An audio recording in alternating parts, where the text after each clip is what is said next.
Welcome to That's Based. Happy Saturday. It's the big show. I'm your host, as always, Caleb Salvatore, reporting from somewhere underground. We're brought to you by Outlaw Streamers and our good friends over at Blood of Tyrants Wines. Drink bloodoftyrants.com with the promo code BASED, B-A-S-E-D, like the title of the show. You have two types of wine, red and white, along with the Liquid Freedom energy drink.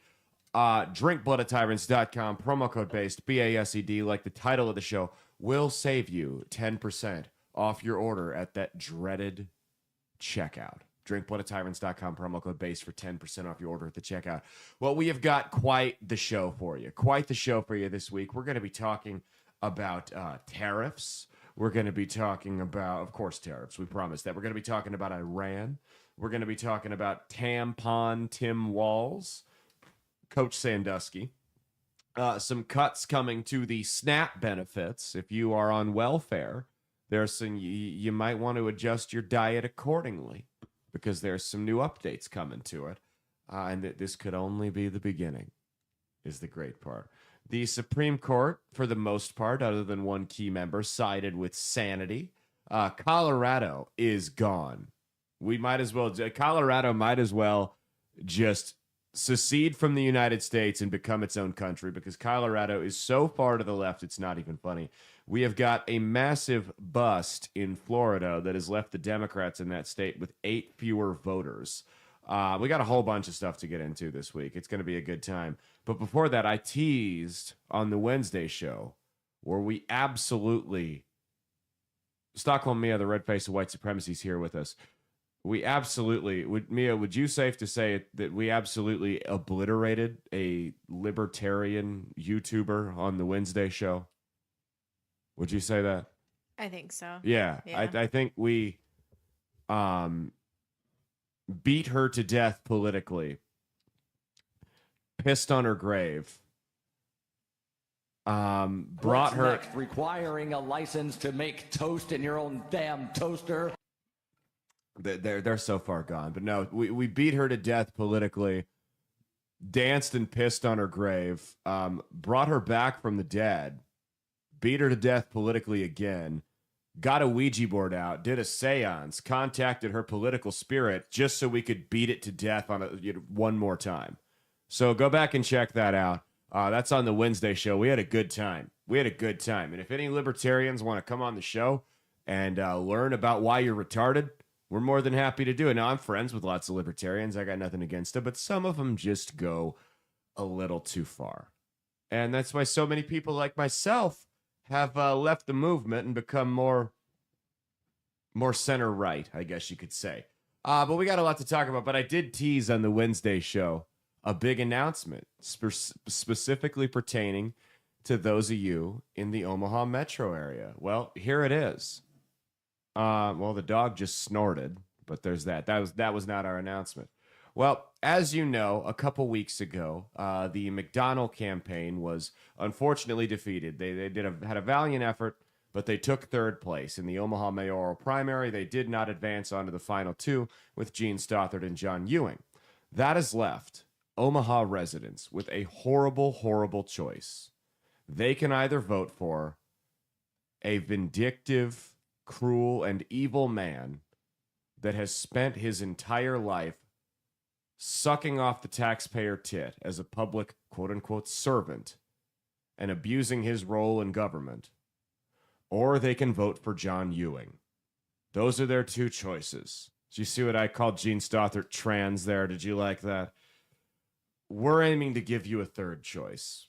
That's what we're going to do. And I'm imploring you, if you live in Omaha on May 13th, that's a Tuesday, don't vote for Gene Stothert.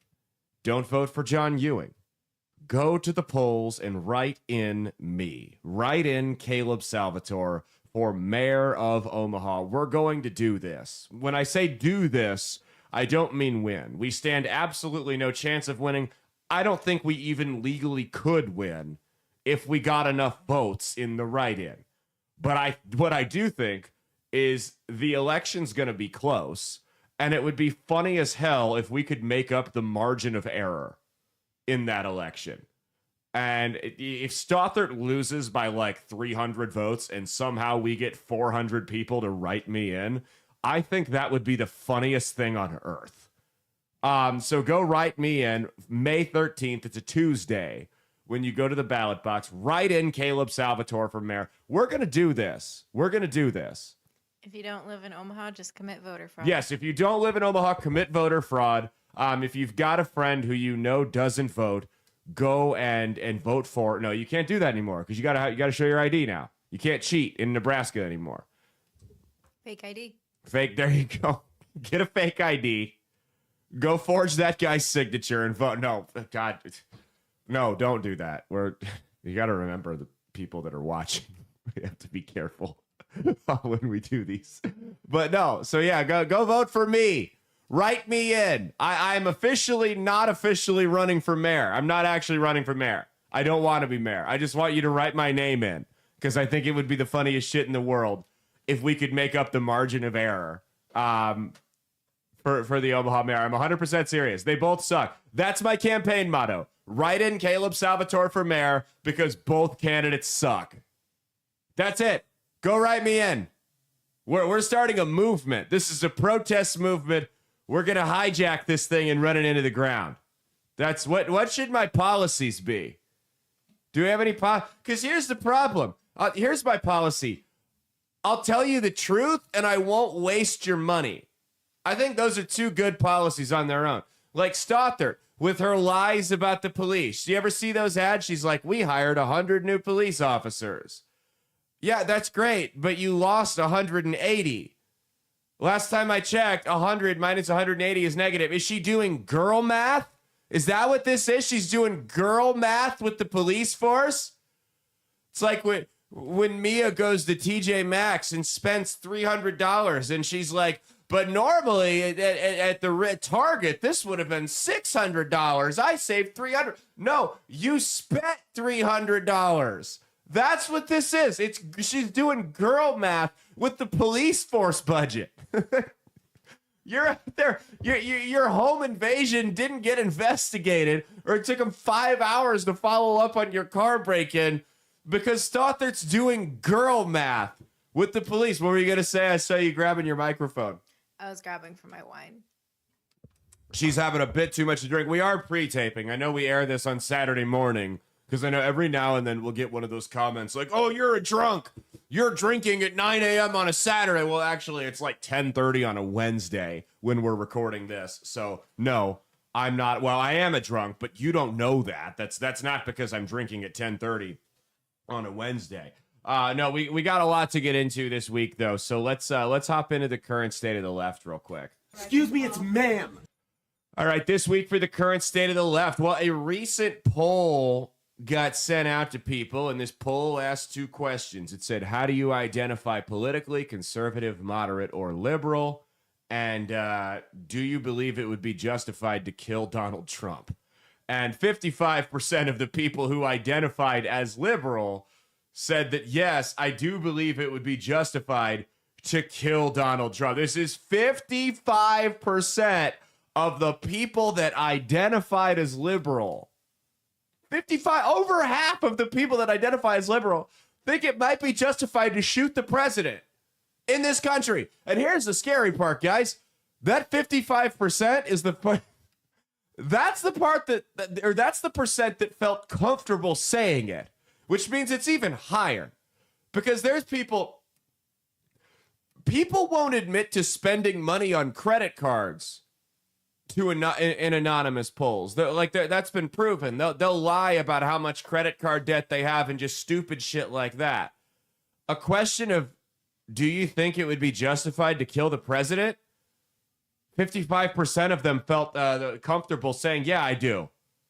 So how many of them really feel that way is the question. If over half have no problem saying it over a recorded line that can easily be tracked back to them, how many of them actually feel like that's justified? Because it's way higher than 55%. We know that. At least they're being honest with us at this point.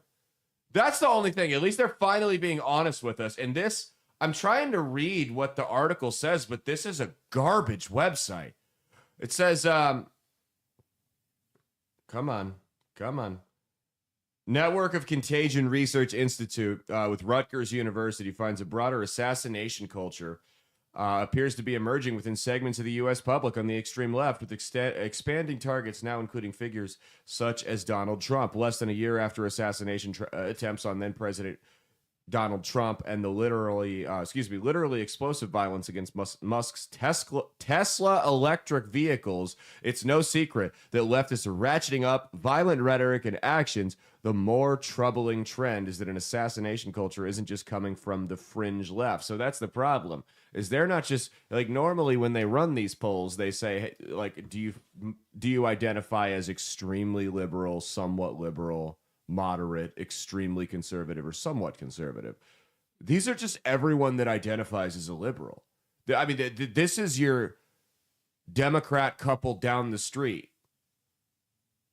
that they just voted Kamala Harris because they thought that her policies were better, and they've been lifelong Democrats. You know, their parents were Democrats, and it's just been something they've done. There's over a 50% chance that they're willing to admit that they want to shoot the president. That's not even like I said, this isn't even counting the ones that are intelligent and wouldn't say something that's stupid over a phone or a survey that's linked directly to their phone number or email. This is over 50%. I'll think of all the Democrats in your life. There is over a 50% chance that they want to kill the president. And by extension, what does that mean? What does that mean? If you believe that violence is justified against Trump, I guarantee you close to half of these people think that violence is justified against anyone who voted for him, because you are a much softer target. The consequences for saying something like that to you are much less substantial. The odds of getting caught if they did something like that to you are much, much lower. So that's something you got to keep in mind. We're literally at a point where you have to, and I'm not saying this is the case for everybody, obviously, but we do have to start asking ourselves the questions. Do my liberal friends and family members actually want to commit violence against me? I'm not saying they would commit violence against me, but if somebody else came up and committed violence against me just because of the way I voted, not because I was out saying or doing some crazy stuff, but just because I voted differently, would these people just go, oh, well, he had it coming? Or would they actually truly be sympathetic toward me? That's a question we have to start asking ourselves. And because of this survey, it's time to play everyone's favorite game, which is which liberal most belongs in a mental institution. All right. Well, we've got a couple contestants this week. Our first one is Nebraska State Senator who represents the Haagen-Dazs district, Michaela Cavanaugh. And she went on a little mini tirade. And to be fair, this is really reserved by her standards here. Go ahead and check out what she had to say. You will cut off your nose to spite your face, because Senator McKinney's program is a cost savings program. It's a reduction in systems that involve children. It's a good program. It's a good idea. But it's Senator McKinney's idea. And I don't know if it's because he's black or because he's a Democrat, but there's some reason in there that you all can't vote for his things. And I don't know if it's because I'm a woman or because I'm a Democrat that you all have to torture me constantly by slapping down vulnerable populations of people. The whole reason I'm here is to serve those people, to serve those who can't stand up and advocate for themselves. That is my job. That is my responsibility. And you keep showing me that I need to keep standing here speaking truth to power. Speaking truth to power. They love that line. They love that line so much. You know, if they're torturing you so much, you could always just quit. Like, I'm sure you guys make $12,000 a year in the unicameral. I'm sure you could go do something else with your time. Like, truly. I'm not even joking. Every time she talks, it is the embodiment of every theater kid. I mean, this country started going downhill when theater kids started holding elected office. It's true. It's a problem. It's a problem. Does she look like she's lost weight? I mean, I don't think I've really seen her before. We had the one where she spazzed out. Remember the trans people belong here, where she was jumping up and down and screaming. Yeah, I mean that is also not very fitting, like flattering when you're flattering. jumping up and down. I mean, she could have. I just don't look at her enough. Well, we have, to be fair, I know for a fact certain members of our audience have bullied her about her weight online, of which I'm very proud of, by the way. So we're going to take responsibility for her weight loss. We are. I think you guys and your nasty comments to her on Facebook and Twitter about her weight, some of your relentless prodding might have actually got Michaela a few more years with her family members. You fat piece of shit. You should take pride in that.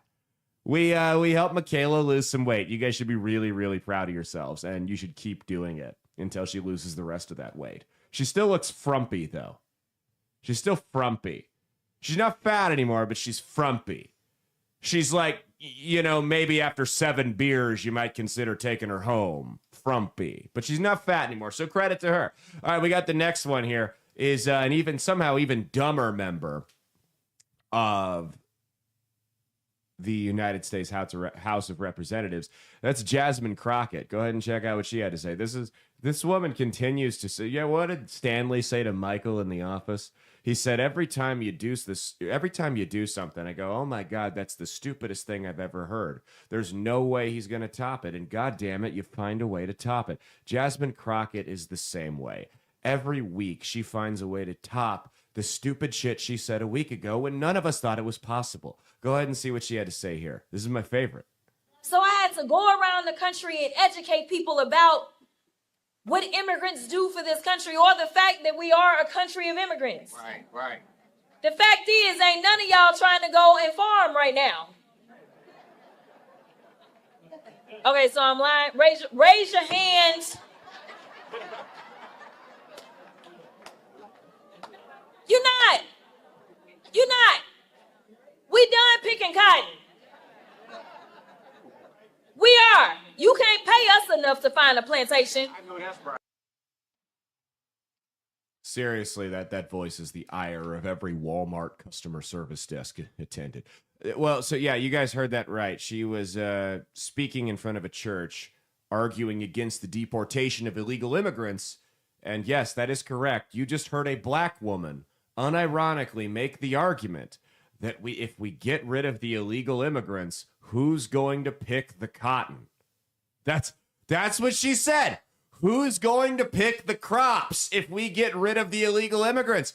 Where have I heard that argument before? Mia, where have we heard that one before? Who's going to do the farming if we get rid of X, Y, or Z? Where have we heard that one before? I don't know. I'm at a loss. I got a brain fart. Let me know in the comments on YouTube and Rumble where you guys have heard someone say at any point in American history that if we stop doing something that involves a group of people who are either significantly underpaid or in most cases not getting paid at all for the labor they're doing, we're not going to have anyone to pick the crops. I don't know. Let me know. Where it's not connecting for me. Maybe you'll help unlock that memory from high school history right around the Civil War time for me if you do. But we got one more here. We have someone did a man on the street interview at a pro-abortion protest, and the left showed just how tolerant they were, because this is how these people respond every time they're questioned on any of their stupid worldviews. Go ahead, check this out. Don't understand the magnitude of having a child. Yeah, well, I'm not the one who admitted they would be okay with killing babies in foster care and killing children that have been abused. That's not the point. What I'm saying is The tolerant left. The tolerant left. First off, she's punching way below her weight class there. Okay? When you're built like Shrek, you can't hit the 120-pound girl. That's not fair. That's bullshit. Okay? That's bullshit. My favorite part of that video is she says, we don't know the context of how the whole discussion went. It looked like they were having some type of debate on the street, which is, if you're going to do these things, which we are going to actually start doing some of these things in the summer, this right here, this video is why Mia's not going to go with us. because these people are unhinged, and 55% of them think that violence against people that have different political views than them is acceptable. So if you're going to do things like this, you need to be very, very careful. If you're going to go try to do these man on the street interviews at these left-wing protests and rallies, you need to make sure that you have A, somebody with you, and B, a way out. I'm not talking, oh, I'm going to fight. No, you're not going to fight 15 of them. You need to, and this girl had a way out. This was right on the street. But if you go into the belly of the beast at these protests and you start pissing people off, there's no guarantee what these people can or can't do. I mean, yeah, one-on-one, I'll smoke every last one of them. But in an angry mob, I don't want to take that risk, man. So you got to be careful. But what you can see, so we don't know the context because we haven't seen the whole interview yet. But it seemed like they were arguing there. And she makes the comment there that you think it would be okay to kill kids in foster care. And she doesn't deny it. She tries to pivot to another argument and then gets upset and throws a punch because that's what these people do because they can't actually defend their viewpoints. You know, like throwing a punch in the middle of a real life argument is kind of the equivalent of just doing a laugh react to a comment you disagree with on Facebook. Like when somebody's arguing with you and you just like hit them with that laugh react. That's kind of admitting, oh shit, you got me. Why are you laughing? So, like, think about how absurd that is when you're in an argument with somebody on Facebook and they're just laugh reacting at all your comments to them. Like, imagine if I was sitting here having a disagreement with Mia and everything she said, I just laughed hysterical, nonstop. Every counterpoint she made to me, I just laughed at. Imagine how unhinged I would appear. That's how you guys look when you're having Facebook debates with people and you laugh react everything they say. It's one thing if they say something clown ass and like 7 people come in and laugh react it, but when it's just you and you're laughing at everything they're saying, stop for a second and imagine you were having this conversation with somebody in person and you were just laughing incessantly nonstop throughout the entire thing. That's what you're doing there. It just makes you look crazy. My favorite thing is when they start like stalking your personal Facebook profile and laugh reacting or sad reacting all of your pictures. It's like, do you really? How crazy are you? You people belong in a fucking mental asylum. Do you not have anything better to do? My goodness. Okay, so which liberal most belongs in the mental asylum, Mia, of the 3? Oh, the last one. The last one? Yeah. Where should we put the other 2? We know we're going to put Kevin on Weight Watchers. Where should Jasmine Crockett go to, like an etiquette school, maybe? A plantation. Oh, my God. That's the most racist. So when I play poker, we do hand of the night. Mia gets racist comment of the night. That's going to her. There's no way in hell I'm going to top that. No, not she shouldn't go there to work. She should go there to like actually. Oh my God, she's insufferable. Okay, stay tuned. We're going to be right back with our lead topic. All right, and before we get into our lead topic this week is brought to you by our friends at Tactilian, TACTILIAN.com with the promo code BASED, BASED, like the title of the show, will save you 15% off your order at the checkout on gifts for the Patriot in your life. What better way to celebrate the greatest country on earth, that is the United States of America, with a brand new whatever you want, decoration, article of clothing, accessory for your vehicle, accessory for your dog. And what better way to do it than saving 15% off your order with the promo code BASED, BASED, like the title of the show, and helping build homes for wounded veterans. Oh yeah, they do that too. They don't just pay my bills. They pay for people who need the money not quite as badly as I do. I mean, that's I need the money more than the wounded vets, right, Mia? We need the money more than the wounded vets. They're second place. They're close second. I gotta go to TJ Maxx and get my $300 worth of stuff. She does. She's got to go do her girl math at TJ Maxx.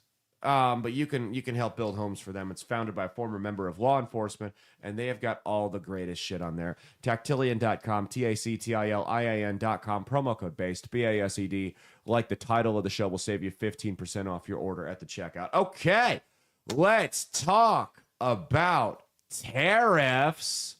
You like my alliterations? Trump's terrifying tariffs. Let's talk about tariffs. Before we talk about finance in stocks and all that, we have to remind you guys before we get into it that I am not a financial advisor. Okay? I am not a financial advisor. I am actually the financial advisor. Everything I say about money is sacrosanct. You should follow it religiously. Ignore all other common practices. Ignore people who have been licensed that do this for a living. Ignore all the TV shows. Everything I say is stone cold serious advice that should be taken 100% literally. I'm not a comedian. I'm not telling jokes. Everything on here is financial advice, and you should follow that advice to a T. That's a joke. Don't follow anything I say. But this part is serious. This part is serious right here. When I say that regardless of what's going on in the stock market, I know things are volatile and I know people are freaking out. The most important thing you can do right now, if your portfolio is in the toilet, is call up your financial advisor and bitch at them. Better yet, call up the customer service line for the company that handles your financial advisory portfolio, your retirement account portfolios, and bitch at those people. This is their fault. No other companies except the one you happen to have your financial or your retirement portfolio through have lost money in the stock market this week. It's just yours, and it's because they've been so irresponsible with how they've managed it. Call up your financial advisor, call up your bank, call up whoever the hell you've entrusted with your hard-earned money, and absolutely tear the first person you can get a hold of a new asshole. Tear them 2 new assholes for all I care. I don't care if it's the customer service rep. I don't care if it's your advisor, if it's the branch manager. I don't care if you get the night cleaning lady and she doesn't speak any English. Pull out Google Translate and let her know in Spanish just what they did to your retirement portfolio, because this is their fault. This had nothing to do with volatility in the market. This had nothing to do with tariffs or trade wars or anything like that. It's all their fault. Let them know. Let them hear it. Let them have it. Right, Mia? It's their fault. Of course. Well, no, obviously that's a joke. It's been a tough week. It's been an interesting week in the market because you have just total drop-offs and then like a record day on Wednesday. And by the time we record this, we'll probably have 2 new records for both highs and lows set in the same day on back-to-back days. I don't know what the hell's going on. I'm not a financial advisor. I don't know what to do with your money. But with that said, I did see something very, very promising. So the majority, if not all, of the crystals that are sold in the United States to the crystal girls, you know, the folks that are into the new agey healing power astrology bullshit, the majority of those crystals are not made in the U.S. They're imported because we don't mine them like that here. So they come from all over the world. And from what I've been seeing, a lot of these stores that have grifted on this crystal crap because of the tariffs, if things don't shape up pretty quickly, are going to have to close their doors for good. And a lot of the Etsy stores and independent sales reps are going to have to jack the prices up, probably to a point that most of the crystal girls in question aren't going to be able to afford the products anymore. Let me just say this, guys. Tariffs aside, trade wars aside, every other policy on earth aside, how you feel about him as a man aside, if Donald Trump kills the crystal girl movement, put the man on Mount Rushmore. Don't even put him on Rushmore. Build a second mountain above Rushmore and put him on that. Above Washington and Roosevelt and Lincoln and fuck him. Put him above all of them because he will have fought off a far greater enemy than any of them could have possibly imagined, which was the Crystal Girls. If Donald Trump kills the Crystal movement, he is the greatest president in American history. What are you going to say? Should we put him at the place where the faces are? Yes, the place where the faces are. Yes. That was built on Mia's people's stolen land. What were you guys doing with that before it was Rushmore? It's a good question. Yeah. Cigarette factory. It's a cigarette factory. That's great. So here's the thing, man. I love this tariff and trade thing. I love this because I'm watching people with 580 credit scores all of a sudden become financial and global trade policy experts overnight on Facebook. Isn't that magnificent when this happens? I'm watching comedians that I have personally booked on shows that have had to cancel on me an hour before the show because as they were walking out of their house or apartment or whatever to go drive to the show, the tow truck showed up and repoed it because they were 7 months past due at the buy here, pay here lot. They took their car and they couldn't drive to the show. These people are now talking about the pros and cons of free market capitalism versus protectionism. I mean, this is the shit that we're dealing with here. The people with crumbs on their beds are talking to us with this level of superiority. And I'm not going to lie, it makes me sick to my stomach. It really does. This is like taking marital advice from someone who's been divorced 5 times. This is like hiring, like Rosie O'Donnell to be your personal trainer. It makes absolutely no sense. This is like asking that Hannah girl that we reacted to on the show last week, or on Wednesday, excuse me, for advice on anything about life whatsoever. It's not a good idea. You shouldn't do that. But these people feel that because they have this platform on Facebook, that now all of a sudden they can go out and start talking shit about it. Here's my thing, bro.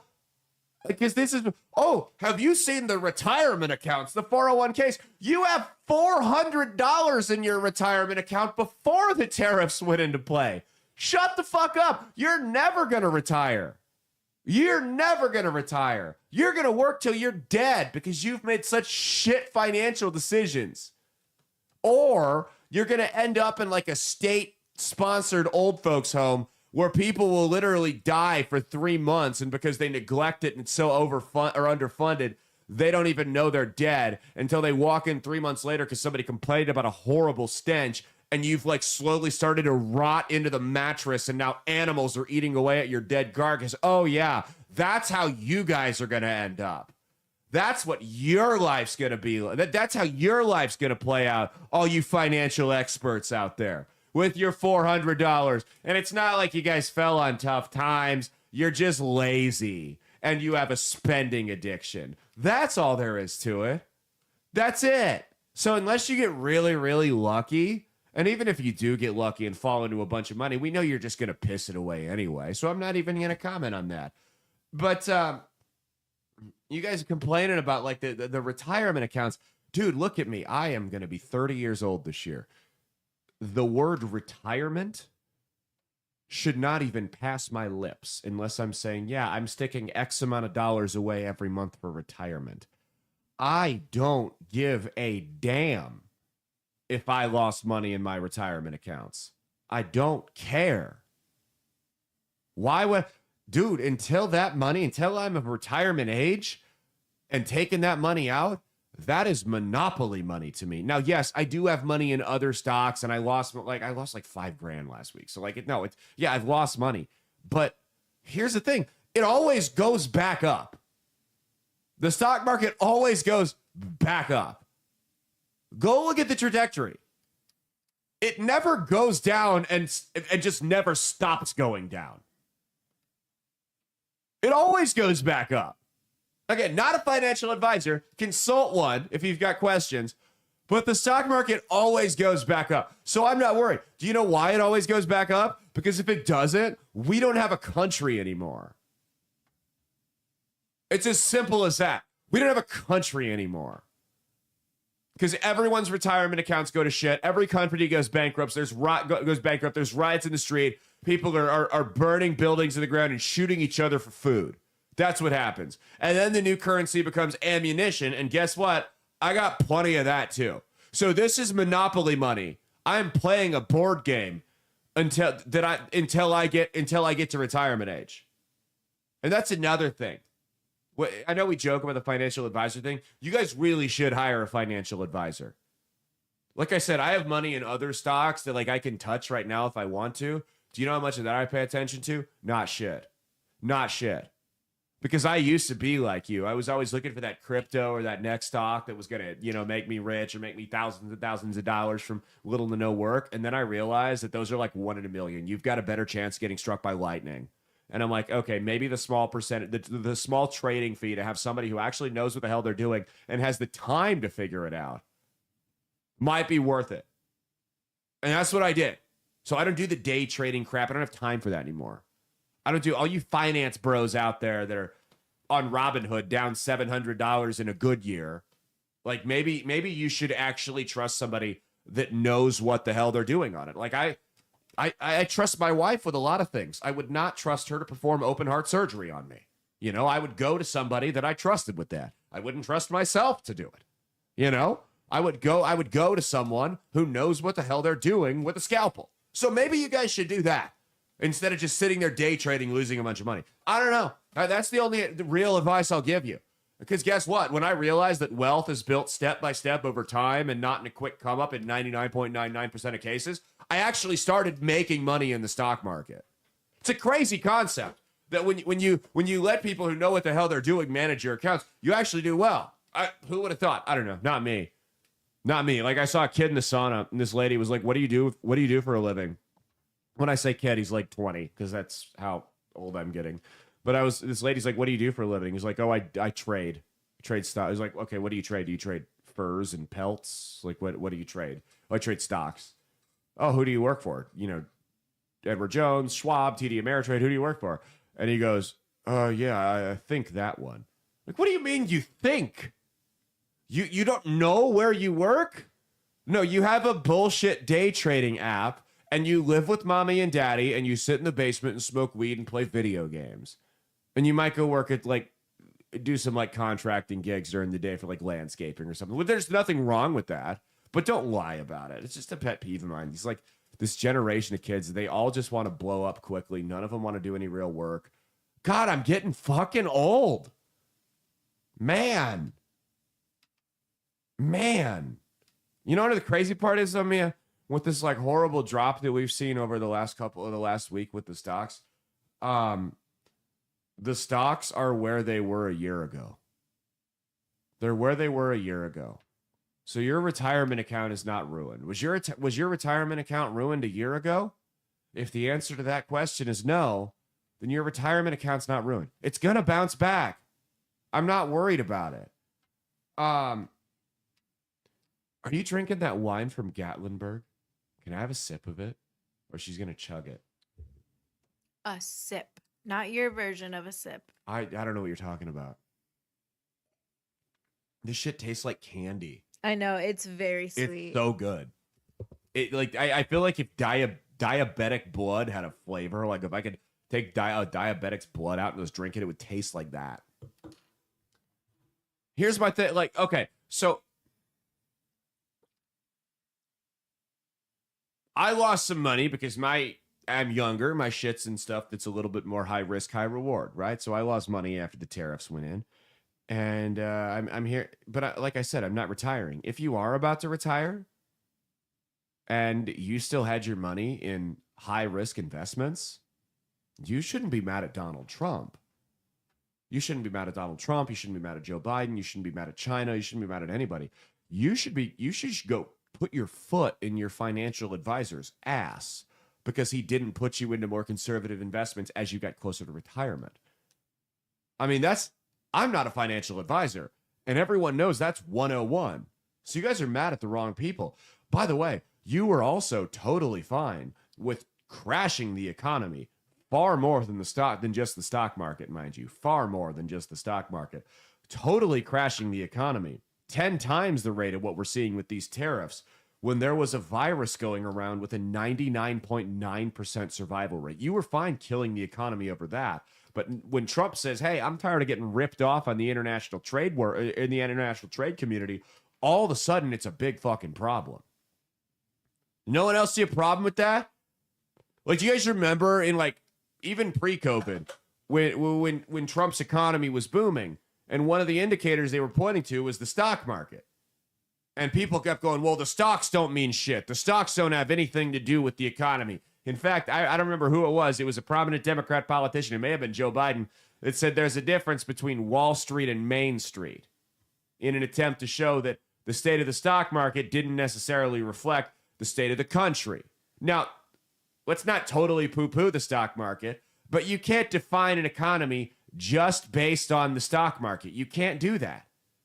There's a whole bunch of others. There's unemployment, there's workforce participation, there's inflation, there's grocery prices, there's gas prices, there's interest rates, all credit card spending, all how many people are getting second jobs, all types of stuff that we have to consider when we talk about the overall health of an economy. And since they want to do nothing but talk about the stock market and fixate on that, there's a couple other numbers that I figured we could bring up. Did you know that mortgage rates are the lowest they've been since September? That's right. If you're looking to buy a house and you got okay credit, right now you're going to be able to get a mortgage for right around 6.25%. It's the lowest they've been since September. The truflation rate, which measures the true rate of inflation based on a lot of supply side economists' economic theories, as compared to whatever administration's in place that's pushing out propaganda. The truflation number is 1.22%. 1.22% for inflation. That's the lowest it's been since pre-COVID. Egg prices have plummeted to points lower than they were when Trump took office. Gas prices are the lowest, oil prices, which means gas in a couple of days, is going to be the lowest it's been since Trump took office. They don't want to talk about any of this. They fixate on the market. And when the market's doing good and everything else is struggling, all of a sudden the market's the only thing, or the market doesn't matter, and it's everything else that we need to focus on. They have no consistency. They will be blatant hypocrites on a whim whenever it's politically convenient for them and act like they never even said these things. They will memory hole it so quickly they'd put Usain Bolt to shame. That's what they do. That's what they do. Now, I'm not saying it's a good thing that the stock market went down. I'm not. No, I don't like to lose money. You shouldn't like to lose money either. But it's simply one metric in the overall scheme of the economy. You cannot define the entire economy based on the stock market. You guys are freaking out because you're being told to freak out, when in reality, your dollar is going further than it has in 5 years. They just added over 200,000 new jobs, outpacing the anticipated growth, and that is with laying off tens of thousands of federal employees. You had hundreds of thousands of new jobs added. We're on pace to be energy independent once again, at least closer to energy independence than we've been over the last 4 years. So we're not going to have to rely on shithole countries that wouldn't piss on us if we were on fire for our fuel. I mean, these are positive developments. We're finally at a place with this one. What did I tell you guys? I told you inflation's not going away. We need to get to a place where wage growth outpaces inflation, right? Because it's not about getting rid of inflation. You actually want minimal inflation. You don't want deflation, right? Months ago, we need to get to a point where wage growth outpaces inflation. Guess where wage growth is at right now? 4.3%. So wage growth is nearly 4 times the rate of inflation. That's what I told you we needed to do. That's what I told you sound, sensible economic policy would get us back to. And that's exactly where we're at. You don't want wage growth to go too high because the pig gets fat, the hog gets slaughtered. But you also don't want it to be stagnant, which is what we had for 4 years under Biden. Everything other than the stock market is pretty fucking good right now. Don't base it off me. How far is your dollar going at the grocery store? That's it. And you won't be able to tell right away. It'll be a couple months before you can really start seeing change in how far your dollar goes at the grocery store. But I'm giving you the numbers right here, man. There's no spin necessary. This is raw, independent data. Don't worry about your stocks. Hire somebody that knows what they're doing, let them manage it, and then stick a certain amount away every month, and then fuck the rest. Just roll with it. And I know it's actually a promising sign that people aren't freaking out about this, because Trump's approval rating has pretty much stayed put, despite this active media campaign. You know, this panic that you're seeing, telling people that it's going to be Black Monday and we're going to get the Great Depression all over again. And none of that's happening. None of that's happening. In fact, it's quite the opposite. So he put tariffs that we talked about a week ago on all these countries. And then he said, guess what? If you don't put a reciprocal tariff on us, we'll pause the tariffs for 90 days so we can work out a deal. You've got close to 100 countries that have, including the European Union. Play this video from the European Union Commissioner real quick. We stand ready to negotiate with the United States. Indeed, we have offered 0 for 0 tariffs for industrial goods, as we have successfully done with many other trading partners, because Europe is always ready for a good deal. So we keep it on the table. But we are also prepared to respond through countermeasures and defend our interests. So that's the thing, that 0 for 0 tariffs, which is what he wants. He's not this, because this is the misconception that I see around Trump with these tariffs. Again, you guys know I'm not a big tariff guy, right? But it's not just flat out protectionism. He's using it as a negotiation tool. And while it's going to hurt for a little bit, in the long run, this is probably going to lead to more free trade. I'm a big free market capitalism guy. And right now, it's not free trade. It's not free markets, because we're getting screwed by these other countries. If these other countries are willing to put up their hands and go, whoa, whoa, whoa, whoa, we didn't mean it, we'll come to the table and we'll remove the tariffs on you if you remove them on us. That's all he wants, is 0 for 0 tariffs. That's a good deal. That's going to lead to freer markets, to a more open economy, to more open global trade. That's what everybody should want, because that's how you get prosperity. And I hate to break it to some of you. I hate to break this to some of you. We can't manufacture everything in the United States. We can't. Well, we can, but you ain't going to be able to afford it. How much are iPhones now? Do you know? How much do they cost? I know it's I haven't got an iPhone in like 5 years. Yeah, over $1,000. It's crazy, right? That's with Chinese kids making it for like $1.84 an hour. Imagine if they manufactured iPhones somewhere in the United States where you're having to pay some guy $25 an hour plus benefits. Now, I'm not saying that what goes on in these Asian countries is ethical, but I don't think some of you are prepared to make the sacrifices that are going to come with manufacturing everything in America. I also don't think you're going to be prepared for these companies to go under, or just lean toward automation, which is honestly probably what happens. If you force companies to start manufacturing in the United States, they're going to say, well, I'm not paying some dude $22 an hour plus benefits and paid union break and blah, blah, blah, blah, blah to make an iPhone here. I'll just automate it. And these companies will find it to be a better use of their money to just pour it into AI and speed up the process of replacing everybody's jobs. And then everyone's fucked. Is that what you want? Because that's what that leads to if you force companies to manufacture products in the United States. The reality is we can't afford to do that, man. I'm all for buy American. If you want to spend a little bit more to buy American, you can. But a lot of these products that you guys have come accustomed to, it's not feasible. Did you know that Hyundais have more American-made parts than Chevrolets? They do.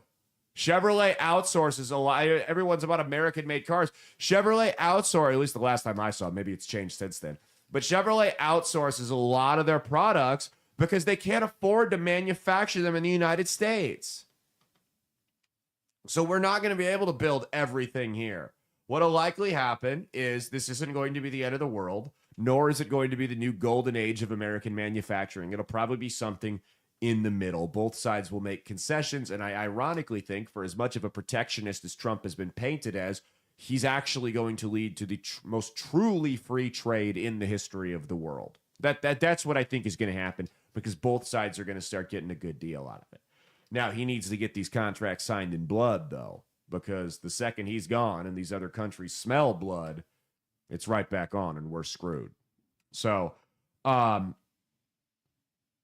I do love how, so when he said that, so when he put these tariffs in, it was the end of the world. Tariffs are the worst idea. They've never worked. They can never be used effectively for anything, even though these other countries are using it. And, you know, they haven't burned to the ground. But tariffs can never be used effectively for anything.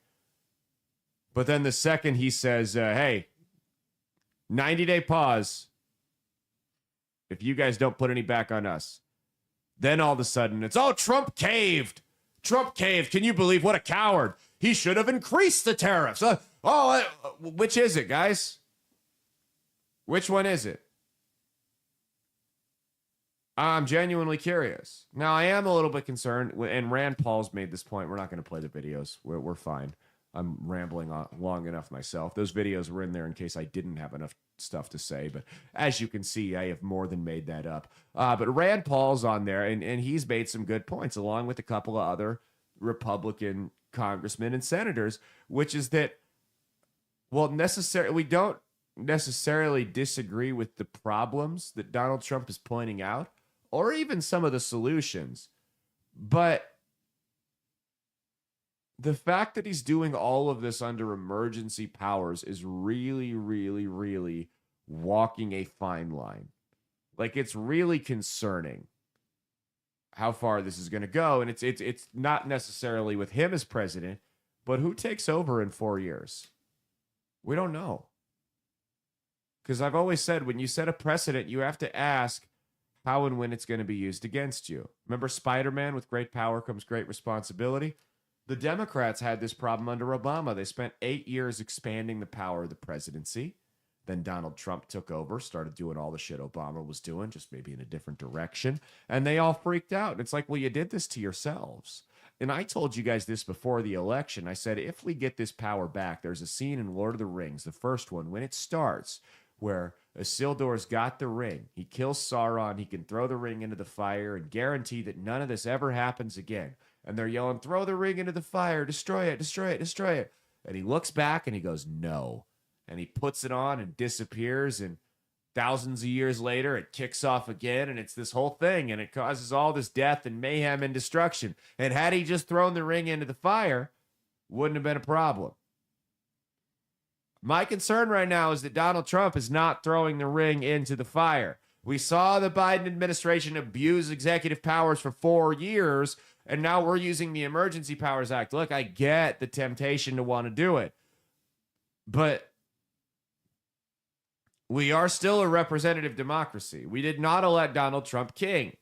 I don't have a problem with people like Rand Paul and Chuck Grassley and even my good buddy Don Bacon coming out and saying that this is something that needs to be put to a vote in Congress, because that's why what's the point of Congress if the president can do whatever he wants? Now, what I do agree with him signing into an executive order was earlier this week, he reversed an Obama-Biden administration policy that limited the water pressure you can get in the shower. So Donald Trump has made showers great again. You're actually going to be able to get that hot mist. No more of this lukewarm, limp-dick bullshit on us. But I mean, so when I look, but on the flip side, where I'm sympathetic to the tariffs, you're not getting any more middle-of-the-line reporting on tariffs than me, because I'm skeptical of them in principle, but I'm also pragmatic about them, and I like the way that they can be applied, and I think he's actually doing a decent job with them now that we've had a little bit of time to let the chaos and the dust settle on it. But when I look at some of these countries that have tariffs on us, so Israel came out and they said they're going to zero tariffs and eliminate the trade deficit with us. When I found out that Israel had tariffs on the United States, I became irate. I'm not one of these river to the sea idiots that doesn't think Israel has a right to exist. Yes, I think they have a right to exist. However, the nerve of that country that doesn't exist without mommy America's titty in its mouth to tariff a goddamn thing coming from us. That's a whole new level of nerve right there. Didn't Miley Cyrus have a song called I Got Nerve? Or was that Hannah Montana? It wasn't Miley Cyrus. It was Hannah Montana. I got nerve. I don't know, the random flashback there. I mean, Israel charging the United States tariffs is like the equivalent of being 33 years old and living with your parents, going out to whatever bar on a Friday night, bringing home leftovers, putting them in the fridge, and your dad has a piece of pizza that you left in your styrofoam box, and then you send him a Venmo request for it.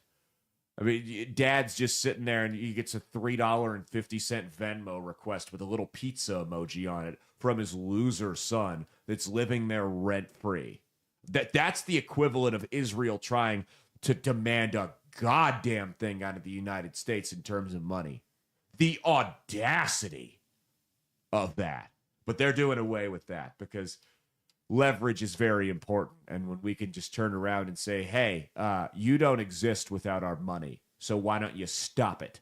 That's a pretty easy deal to close right there. I don't think we're going to have to give too much on that end. The last one, though, is China. So Trump put a 90-day pause on tariffs for everybody except China. He increased the tariffs on China to 125%, more or less kicked off a trade war. Now, China accused the U.S. of blackmail. They said they're going to fight to the end. And then they cut off their minerals to the rest of the world, which does again mean that the Crystal Girls are taking a major hit. This is a positive development. Their stock market crashed, though. Here's what this did, though. This is art of the deal, what this is. So what Trump basically did was he came out swinging like crazy, put insane tariffs on all these countries that could not afford to be tariffed by the United States. China can't afford to be tariffed by the United States either. They're on the verge of financial ruin at any given moment. But the rest of these countries really can't afford it. Put all these tariffs on them. Then all of a sudden took them back and said, okay, you want to negotiate? We'll play nice. We'll take them off. Take them off everybody except for China. And what he did was he turned the whole world, the whole global trade economy against China overnight, against our greatest threat, our greatest foreign threat overnight. He turned them against him. I mean, this is a genius move. This is a genius move because now all these countries are, because China's shutting down and they're going full-blown protectionism. This could have easily backfired on us. This is a huge gamble, but right now I'm cautiously optimistic. It looks like it's going to work. China's at a disadvantage here because now not only do you have all these countries coming to the table to negotiate with the United States, well, China has to sit there and be the hermit kingdom. All these countries are looking at these things that are being manufactured in China and they're going, hey, we'll negotiate them here if you don't tariff us.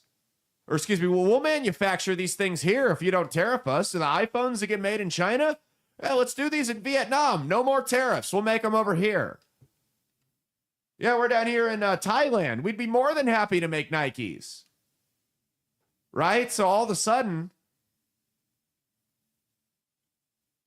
the global trade's open with the rest of the world, and China's been left in the dust. And now industry is fleeing China because they've been disincentivized. That's the word I was looking for. Just stay in the country. And all these other countries are like, look, come on over here. No tariffs. Let's make a sweet deal because that's the thing, man. While it's not a huge deal to us if one of these companies brings a plant to, Texas or California or wherever, imagine being like Laos or Cambodia or Tanzania, and someone's like, hey, we want to put a Nike factory there. That's significant economic investment into your country. The floodgates have been open. China's foothold on the world manufacturing powers is over, or it's close to over. So he turned the whole world against China and opened up global trade overnight by doing this. This is very promising. This is, if he pulls this off, and it's an if, it's not a done deal yet, but if he manages to do this, I mean, we're talking top 5 presidents of all time. top 5 presidents of all time, to make global trade truly free and fair for the first time in our lives, and take down our greatest enemy economically without firing a single shot. We're talking top 5 best presidents of all time. I think we go full blown on China. Full blown. The Chinese Communist Party owns over 350,000 acres of land in the United States. Make them forfeit every last inch of it. Take it. What are they going to do? They're going to come over here and fight us for it? Take every last inch of it. They own businesses that are on U.S. military bases. Shut them down. Close the lease. Null and void right now. You're a national security threat. You're gone. They have hundreds of thousands of students coming to the United States. God knows how many of them are spies that are getting educated in America, taking the skills they've learned in America back to China and benefiting them. We reap none of the benefits for it. In a lot of cases, these kids are over here on scholarship. So we're actually paying for it. Hundreds of thousands. We've got a couple hundred kids over in school in China right now. The next thing you do is you cancel every student visa. Ship them all back. Every last one of them back to China. We're done. We're done educating the rest of the world. And then another thing you do is you tax all the money coming to and from China. Because that's what they'll do, is they'll come over here and they'll get money. And sometimes it's really from family members and sometimes it's from the CCP, and they'll work. And they'll get money coming from China and they'll send money back to China. What you do is you tax that at 100% rate. You want to send $10,000 back to China? You better have 20 grand ready to go. They want to send you $10,000? Guess what? We're going to take 5 of that. That's ours. They better send you 20 if you really need 10 grand coming over from China. Absolute. I mean, you've got your foot on their throat now.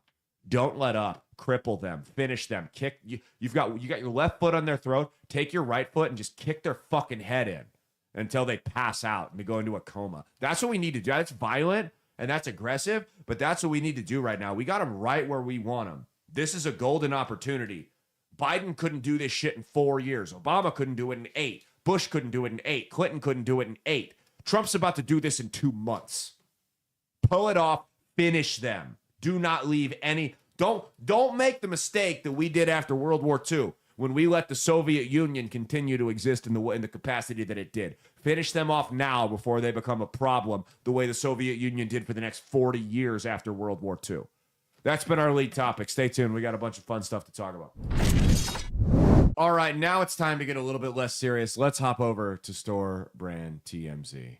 Justin Bieber! All right, this week, before we get into store brand TMZ, let's check in on our favorite dad joke account, Wise Words from Neve. Let's see what Neve has to say for us this week. Why couldn't the bicycle finish the race? It was too tired.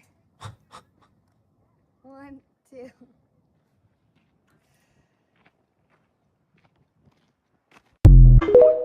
And her top comment comes from C-Band's UQ. Absolutely hilarious. Use sandpaper to scrub away my kneecaps and perform acupuncture on my funny bones while you force feed me slightly undercooked brown rice. Where did these people come up with these things? This is so unhinged. Well, speaking of unhinged, the Minecraft movie debuted in theaters this last week, and there is some online trend going around where people will go to the theater and act insane. And it's, what did you say? It's like mainly young boys or something like that. Tim Walz would be in heaven at that theater. They probably won't let him go anywhere near it. But so the Minecraft movie actually grossed $301 million in its opening week, which is nearly 7 times what Snow White opened with at $43 million. So that brings me such great pleasure to announce. $301 million in the opening weekend for the Minecraft movie, and a third of that was just Tim Walz buying tickets and going back and forth so he could be around young boys as much as he possibly could. But this is what they're doing. Play the video from the Minecraft movie. This is what they're doing in the theater during a fight scene, and we're too old to know what's going on. We can't figure it out, so we had to ask AI, and it didn't really explain it to us. But I think this shit's funny as hell. It's a fight to the death, kid!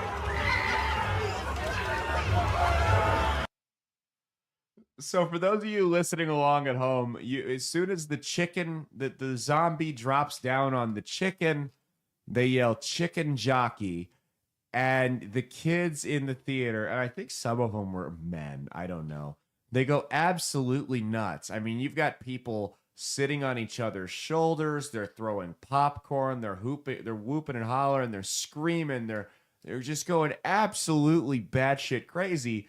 And the movie theater employees have had to, like, the theaters themselves have had to issue, like, complaints. Their statements like, guys, you got to stop. We don't care if you want to get excited, but you can't just trash the place. So here's my question. Are they actually this excited? Or is this like a bit that they're doing for the internet? Do you know? Is this like a meme, or are they actually this fired up by the chicken jockey thing? I don't know. But I mean, like, the boys who are going to see it, I feel like they were the age that, like, played Minecraft as kids. Yeah.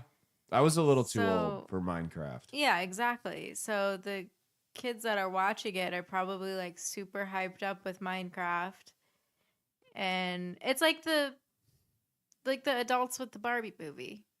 Yeah, that's true. Except we didn't freak out. You know what this reminds me of? This reminds me of when the Eras tour was in theaters. Oh, yeah, the Taylor Swift thing. Yeah. So here's my thing. The last Rocky movie, not Creed, the last Rocky movie was Rocky Balboa. And I got no, Apollo was not in it. He was dead. But I got tickets to see it. And like and I was in grade school and my dad got tickets, and it was like the midnight premiere for it. So we went to the Rocky movie, and during the fight scene, people were like, after like round 3 or 4, people were clapping and they were applauding, like when Rocky would land a good punch and stuff like that. There were people standing up. And that's a really good boxing match scene there. That feels like you're watching a real fight. That doesn't even feel like you're watching a movie. The way that's produced. So people were getting like fired up. What are you saying? Nothing compares to the midnight premiere of Twilight Breaking Dawn Part 2 when everyone thought that Carlisle died. I don't know who Carlisle is. Did they go crazy? He's the dad. Yeah, because it didn't happen in the book. So everyone was like, what the hell is going on? And it was just like silent. And just like, imagining all these nerds losing their mind. Hey!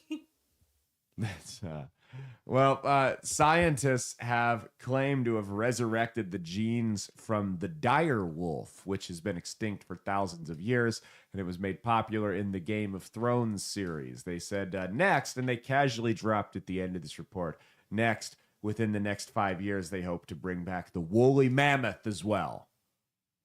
Does anyone get, like, I feel like there was a movie about this.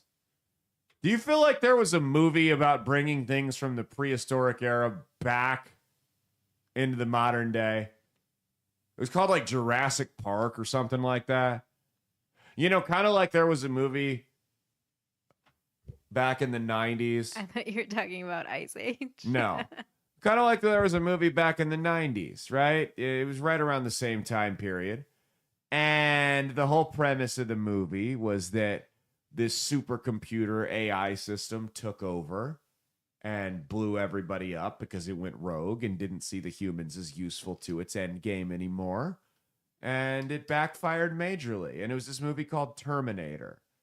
And two of the most successful film franchises from the 1990s had two very clear messages.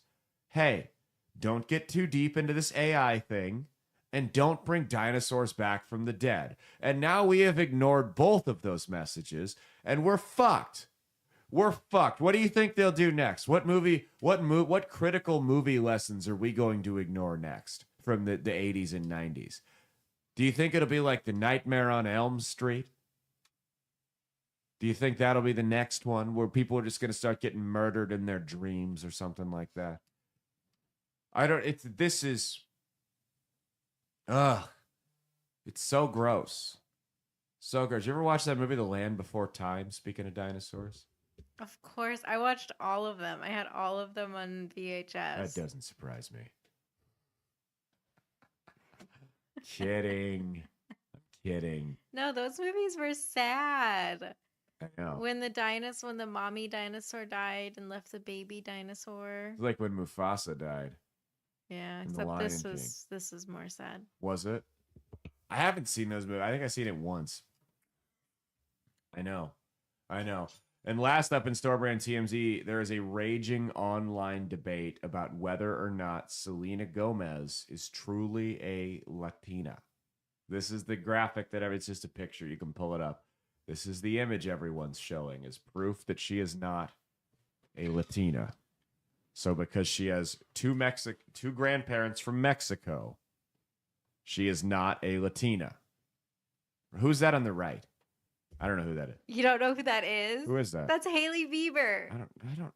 How would I know who Hailey Bieber is? Because I talk about both of them nonstop. That's number one, not true. Yeah, they're drama. Oh, the drama. Yeah, the drama. But you don't show me what she looks like.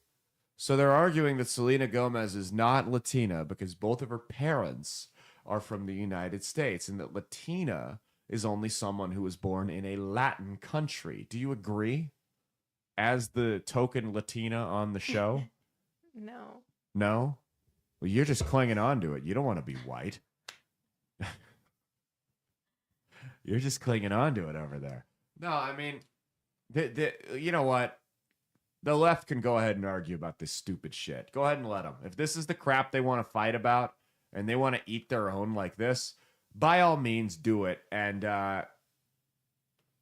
you won't be, I don't want to hear you guys crying in 4 years when you lose the Hispanic vote. Because first it was the Latinx shit, and now it's this. Now you're not even now you don't even get to call yourself a Latinx if you were born in the U.S. It's Latinx. It's retarded is what it is. I don't care how it's pronounced. I call it Latinx because it gives it the lack of respect that it deserves. Anyway, that's been Store Brand TMZ. Stay tuned. We are going to go to trending this week next, and we got a whole bunch of fun stuff to talk about.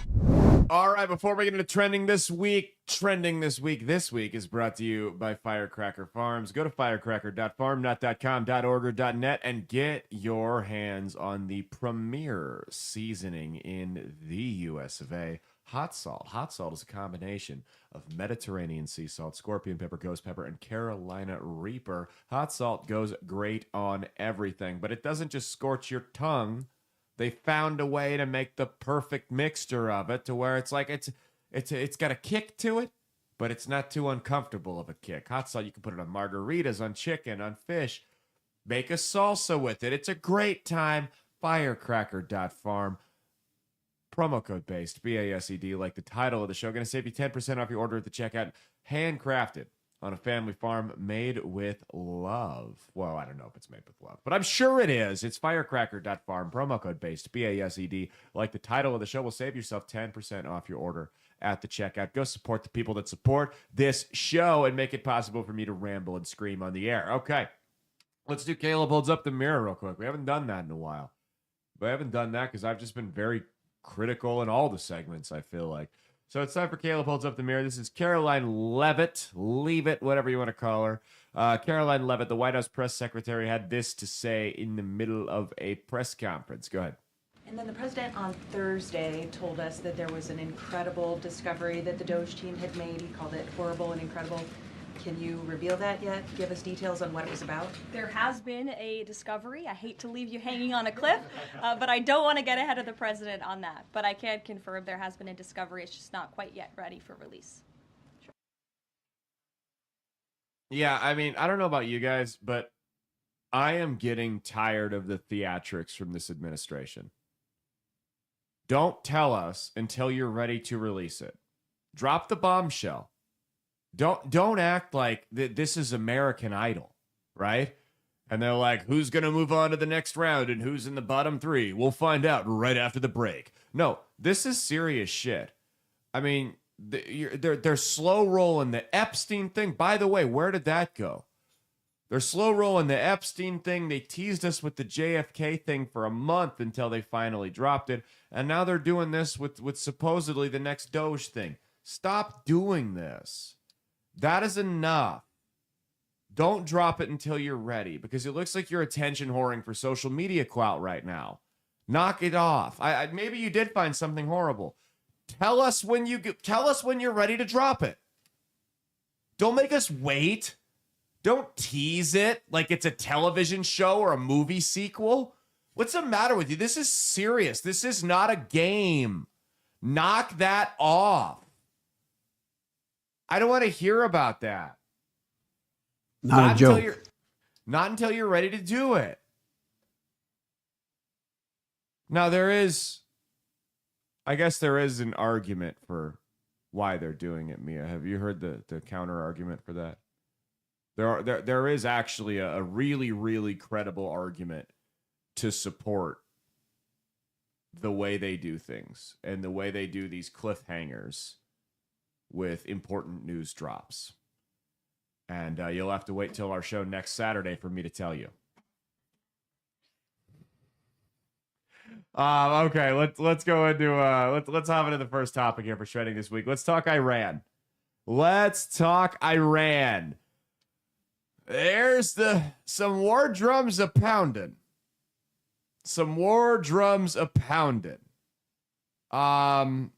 Trump wants to strike a nuke deal with Iran. The only kind of nuke deal Iran wants to do is dropping one on Israel. Iran has basically straight up said we're going to kill Trump. These are not the leftists that you've seen in the survey. You had a couple Iranian men a couple of months ago get arrested for coming to the U.S. to try to kill Trump. They've been pounding the war drums for a while. And we need to be really, really careful here. Really, really careful. Because while, yes, we are on the road to recovery, the last thing we need is a war with Iran. That would just be bad. That would be a disaster on all fronts. I mean, you guys ran on being the non-interventionalist candidates, right? You don't get to pick and choose when we're going to intervene and when we're not. Not like this. We don't get to that. If you want to be America first, we're not going to go after you unless you hit us first or you cause, a substantial threat to our well-being here in the United States. We can't just go picking fights with the countries we want to fight and not picking fights with the countries we don't want to fight with. That's not how this works. This is not the deal. Now, I don't know what's going to come from this, but things are getting sketchy, and I really feel like if the deep state wanted to, they could potentially kill two birds with one stone here. They could have a patsy whack Trump and frame it on Iran. And that way they could get their war with Iran that they've always wanted. And then they could also get rid of Trump and get him out of the way. The only problem is then Vance takes over after him. They would have been more than happy to do that if Pizza Ranch Mike Pence would have took over. But not J.D. Vance. I don't think they're going to be comfortable with that. This is not the path we need to be walking down. We are economically frail right now. Now, there was a former general, I forget what his name was. He came out during the Bush administration, and he said the neocons in the Bush administration, the deep state, these intelligence agency spooks, there's 7 countries they want to topple. 7 countries they want to topple. And it was after we went into Afghanistan and right before we invaded Iraq. He said the first one is Afghanistan, the next one is Iraq. Sure enough, we invaded Iraq. Then after that, he mentioned Libya, Syria, Yemen, and one other that I forget the name of. And sure enough, all of those countries slowly had regime change and topple. The last country that was on that list was Iran. This is the final frontier for the neocon conquest. How do we fuck up the Middle East? Iran is the last country they want to go after. And we will see, because Donald Trump, one of my big criticisms of him back in his first term was that he caved to the neocons way too often. So my concern here is he going to cave to them this time? Is he actually, because here's my only problem though, or my concern with this beyond just whether or not he's going to cave to the neocons, is he seems to want the fight too. For whatever reason, he's got a hard-on for Iran ever since he killed that general. And I don't think they need to goad him too much into war. He wants to go to war with these guys. I'm not saying the Iranian government is all peachy over there. These guys are scumbags. But everyone seems to want to go to war with these guys. What I feel like is going to happen here is you're seeing a lot of dissent in Iran, a lot more than you've seen in recent years. A lot more than you'd seen earlier in the decade, over the last couple of years here. And I think what you're probably going to see is we're not going to have boots on the ground in Iran, but I would not be surprised if we have some type of covert operation that funds a revolution over in Iran. And we overturn this country one way or another, or we overthrow their government one way or another, and install somebody who maybe we bring the Shah back or somebody who's friendly to us. I don't know. But I think that's probably the most likely outcome. I don't see Iran signing. I don't care how good of a deal maker Trump is. I don't see Iran signing any type of deal with the United States and Israel. I just don't see. Iran literally has a clock called the Israel Doomsday Clock for when they're going to wipe Israel out. I mean, we talk about people who like how cringy guys are when like their whole personality is hating Taylor Swift, or how cringy liberals are when all they talk about is Trump. That's Iran with Israel. Like, it's actually really cringy how much they hate them. It really is. Let's go to the next topic here. Tampon Tim Walz, Coach Sandusky has got a new job. Pull it up real quick. He finally landed his dream job, which is a coach at Penn State University, specifically for the youth football camps. That's AI. You're looking at it there. But no, so Tampon Tim Walz has been going on a press tour. Mind you, he's still governor of Minnesota. I guess he decided what the country wanted was more of him. He's been doing a speaking tour all around the country. He came to Omaha not too long ago, and they put it in a much smaller venue than they did last time because they knew they weren't going to be able to sell it out because there was absolutely no interest in seeing your creepy uncle speak. So they put it in a event center that held like 150 people, so it looked like it was overflowing. Because it turns out, it's girl math. It's girl math. When you can't fill a venue that sits 3,000, you get one that sits 200. And then when 250 people show up, you go, look at these lines out the door for Tampon Tim Walz here. Well, Tim Walz has had some great comments here. Play this first one from him on concept of freedom. It's rich coming from him.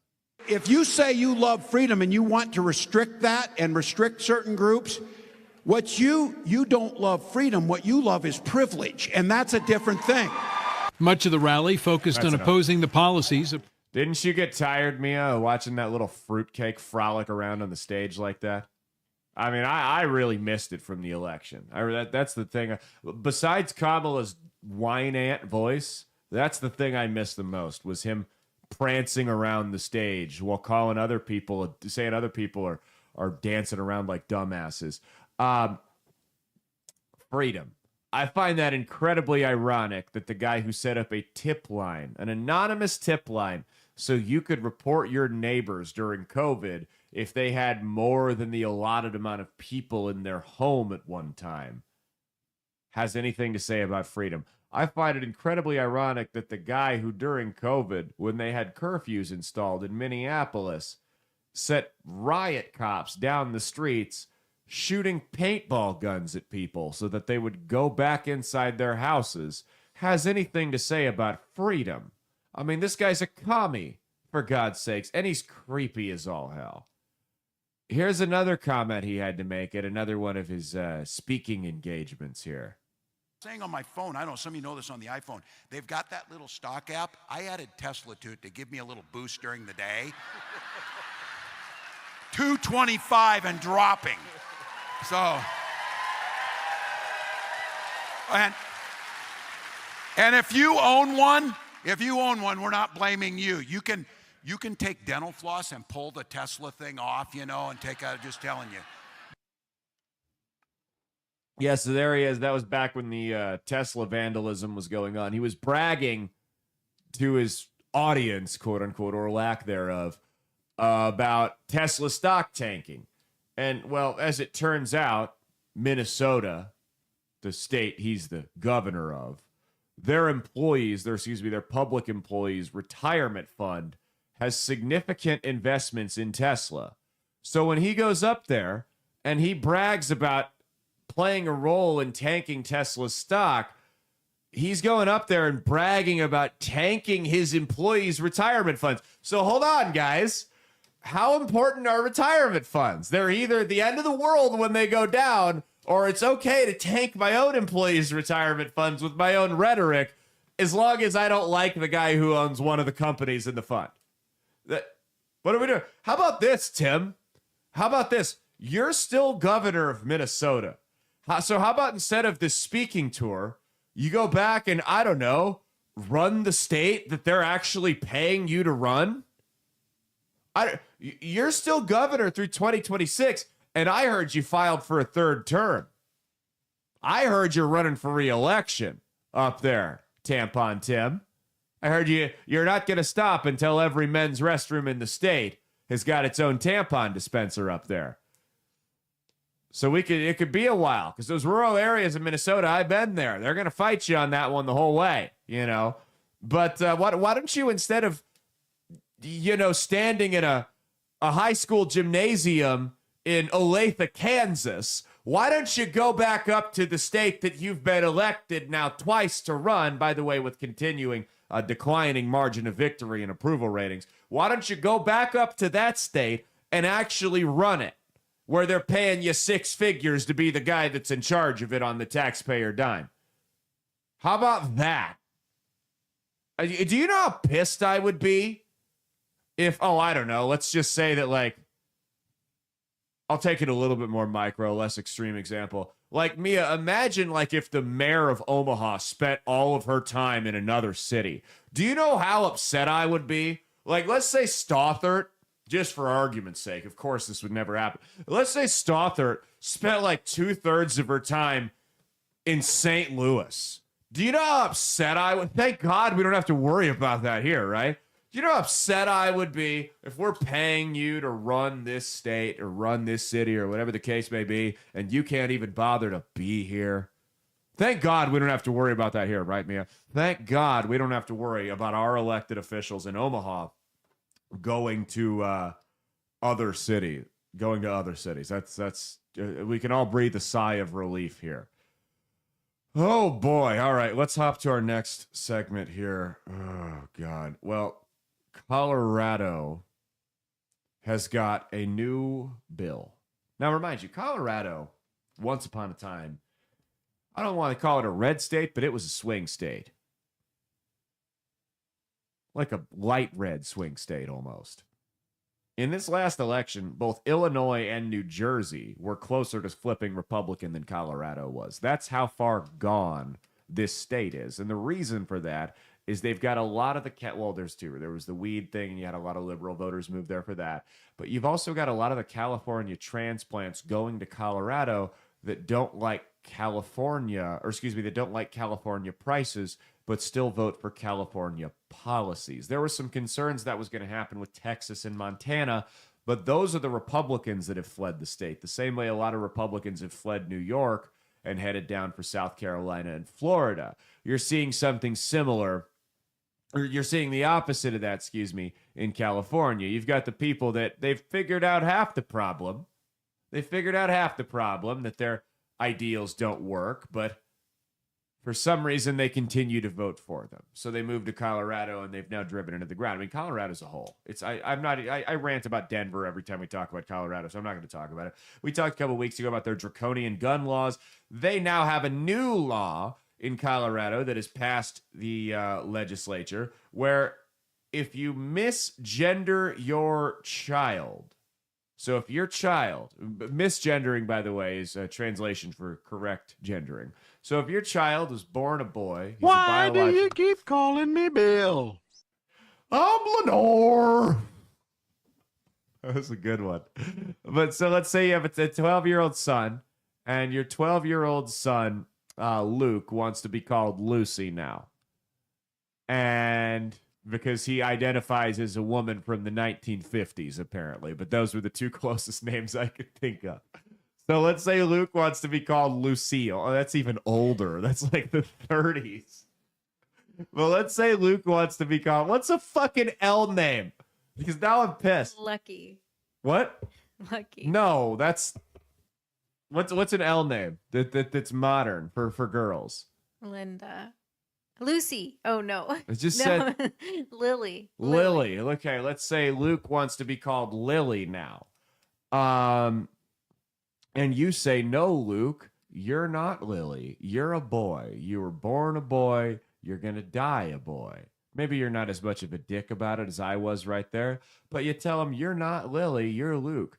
Luke can now go to the school counselors at his communist brainwashing camp that they call public schools and tell them that my parents refuse to respect my gender identity. And now CPS can come and take the kid away. Says Colorado lawmakers have gone a step further, dead naming and misgendering children, which is not using their preferred name in pronouns, is now a factor in child custody disputes. So not only can you lose your kid, they can take the kid away in divorce court. You can lose custody in divorce court, which is already the case in states like California, I believe, Washington. So, I mean, this is what's going to happen, is they're going to continue to triple down on this progressive wingnut insanity until they totally implode their party. I mean, the lack of self-awareness behind this. This is batshit bananas crazy right here. I don't know how anyone can justify this crap. We are seriously the people that are responsible for this gender theory, specifically pushing it on kids. I'm dead serious. We're going to look back on these people 40 years from now the same way that we look back on the Nazi scientists. The same way. I think we should go the other way around. If you're in a child custody dispute in a divorce court, and let's say the mom is really big on Luke being called, what name did we go with again? Lily. Lily. There were too many L names. I lost track of where. But let's say the mom is really on board with Luke being called Lily. As long as there's no like serious physical or substance abuse going on that we can prove beyond the shadow of a doubt with the dad, he should just automatically get custody. And the mom should go to prison. Like, I genuinely believe, from the bottom of my heart, if your child is transgender, if you've got a 12-year-old boy that's living as a girl and you're actively encouraging it, and we can prove that you push them to that, I'm not going to shit on the kid. I think the kid's a victim. I think you're an abuser. I think you should do significant time in federal prison for your crimes because you are a monster. And I despise everything about you. You're an animal, and we should treat you as such and lock you away like the wild, rabid animal that you are, to keep you away from society and make it so that you can't hurt anybody else. Because that's truly what I think of these people that push this crap on kids. It's Scientology for poor people. It's a trend. That's what it is. This is outrageous criminal activity. I mean, it really is. I'm not even joking when I say that. It's the lowest of the low. And I the same reason, like when we argue about these things, I'm not transphobic. I don't hate the person that's been misled. And would you look at me like that because you want me to be? She's like, you pussy. No, I'm really not. I don't hate the person that's been misled and confused and taken advantage of by, unfortunately, opportunistic people. That's a common misconception. I view that person as a victim. I don't hate them any more than I would hate a victim of, armed robbery or sexual assault or murder or anything, or bank fraud or anything like that, because the real crime was committed against that person, not in that person's mindset, but what was done to that person. And whether that was a parent or a teacher or some other trusted adult pushing them toward that lifestyle, or if it was a doctor performing an irreversible procedure on a mentally ill person, that person has been wronged, and the people responsible for that should pay for their crimes. That person's the victim. I don't hate transgender people. I don't have any problem. I don't hate anybody, really. I hate people's actions, and I hate the actions of people that have pushed them into an irreversible lifestyle choice that has a substantially higher suicide rate that they can't get out of. Those people need to pay for their crimes. There needs to be justice there. I mean, we need Nuremberg 2.0 trials on the doctors that are performing these. Whether you're a child or an adult, you shouldn't be allowed to get that surgery. Sorry, you can call me transphobic all you want, but that's the reality. That's my take on it. You should not be able to perform a medically unnecessary procedure on a delusional person that is clearly suffering from a mental illness for a profit. If you do, you're a scumbag, you're a criminal, you're no better than Dr. Mengele in the concentration camps. Okay, let's hop to the next one. Let's get a little bit more lighthearted here. So there were protests all over the country last weekend. All over the country, including in Omaha. You even had somebody with did I have the image up there, or did I forget to put it on? I probably forgot it. Omaha protest. Yeah, I forgot it. You're good. So you had somebody in Omaha with dressed as a Statue of Liberty with a styrofoam cutout of Donald Trump's bloody head on a spike. I mean, these are really stable people. These are the people that 55% of them think political violence is acceptable. So these are obviously really well-to-do people whose viewpoints on how the world should be run we should all take very, very seriously. I mean, these are the people, the unhinged lunatics, that we should be listening to. Check out this video. And there's extremes on both sides, and this next video we're going to show you proves it.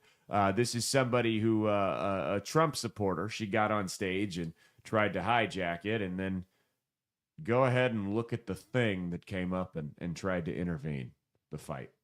It's gone wrong.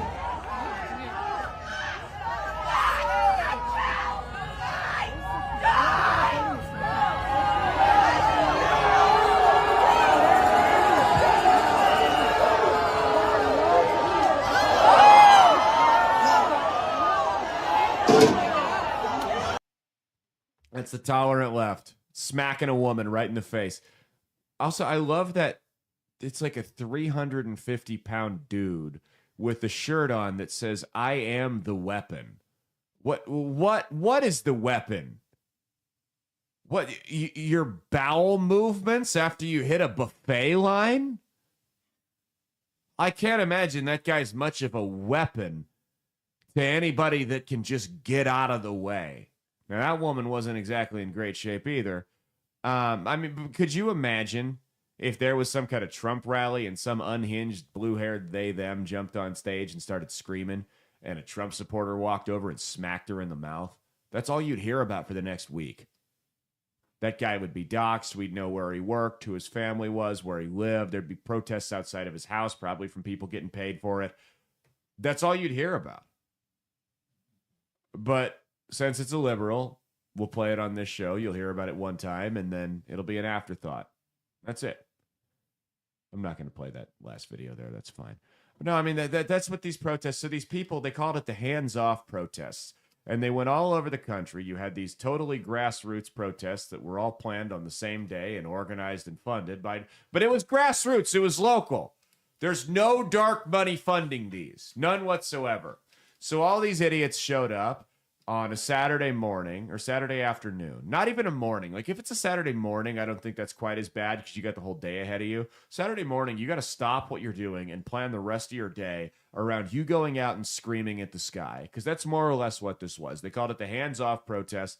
They went to protest Donald Trump and Elon Musk. And Mia, do you want to guess what happened after the protests ended and everybody went home to their studio apartments that reeked of cat piss? Do you want to guess what happened afterwards? Nothing. Donald Trump was still the president. Believe it or not, if you get up, and I saw the pictures of the rally, these rallies all over the country, and they're wider than Klan rallies at these places. I mean, truly, it's all white boomers with nothing better to do.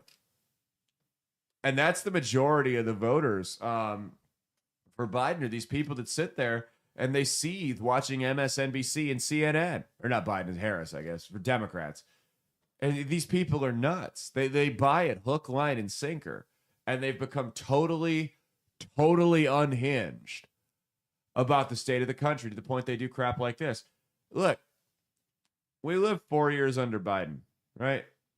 Not once did I even consider dropping what I was doing on a Saturday and meeting up with a couple hundred people who are all wildly unattractive, hideous people, both inside and out, by the way, side note, in those videos. But not once did I ever even consider dropping everything I was doing on a Saturday to spend a couple of hours, and that's not including looking for a parking space and getting out of there, but to spend a couple of hours screaming at the sky about how much I hate Joe Biden. Not once did it ever occur to me to do that. Now, I sat in front of this camera and I screamed at you all. But you know what? I feel like we really influence change. Like I know for a fact that we swayed people's votes. So I don't think that was, but no one was swayed by that. I mean, imagine you're like an on the fence voter. You don't know how you feel. You reluctantly voted for Trump because you didn't like the way things have been run under Biden, but yeah, maybe you're having second thoughts. You're not sure. And you drive by and you see some 75-year-old bag dressed as the Statue of Liberty with the decapitated Donald Trump head. What's going to go through your mind there, Mia? What would you do? I want to join this movement. You would have joined the protest, right? No. You're going to go, oh, yeah, that's right. That's what I voted against. That's why I voted for Trump. Yeah, the economy played a role, but getting those unhinged lunatics as far away from any position of power they can get their hands on was a solid reason. You know, it was in the best benefits of me, it was in the best benefits of my children, and the best benefits of the country as a whole, because these people are unhinged, and the less power they have, the better. Okay, we got a couple more. Three more, and we'll get out of here. So the Supreme Court sided with Donald Trump on the Alien Enemies Act to deport Tren de Aragua gang members. In fact, speaking of which, just this week, ICE announced the arrest of Ander Cortez Mendez, a convicted illegal alien child sex offender in Virginia, who had been released by local law enforcement after ICE reached out to them and said, hey, we see that you've got a child sex offender that's in the country illegally in one of your jails. How about you hand him over to us so we can get him the hell out of this country? And the local law enforcement in Virginia decided that this was the hill they were willing to die on. And rather than comply with the orange man, with Donald Trump and you know, Dr. Phil over at ICE, they would rather put a child sex offender back on the street that was untraceable because he wasn't in this country legally. Nobody knows where he's going to go.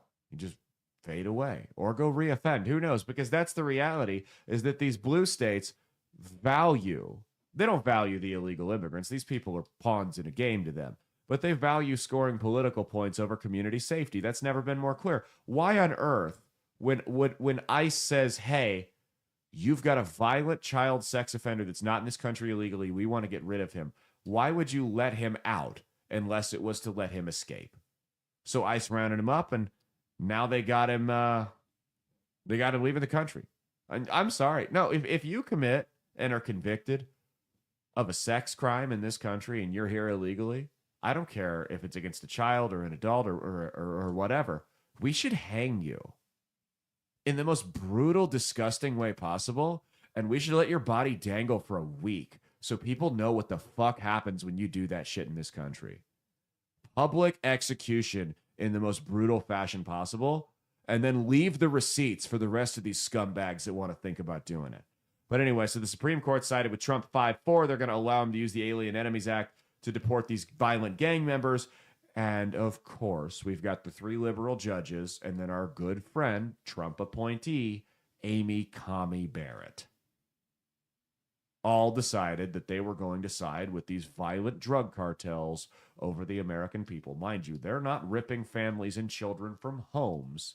They're shipping violent criminals that have committed an attack and an invasion on this country in more ways than one to an El Salvadorian prison.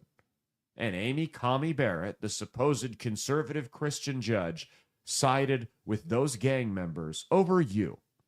Look at this video of her. I don't know what's gotten into this woman. She's basically just a liberal that hates abortion. That's her only issue, that she sided with the right on here. Look at this video of her. This is after Trump's speech in front of Congress. This is the look she gave him. It's just weird. I don't know.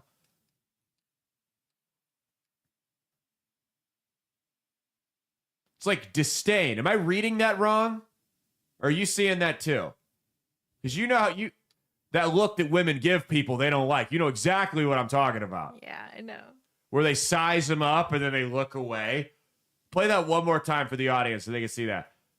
This is that look. Look up, sizes him up, looks away, and just scowls. You all do that when you see someone you don't like, specifically other women. Mia's the worst at it.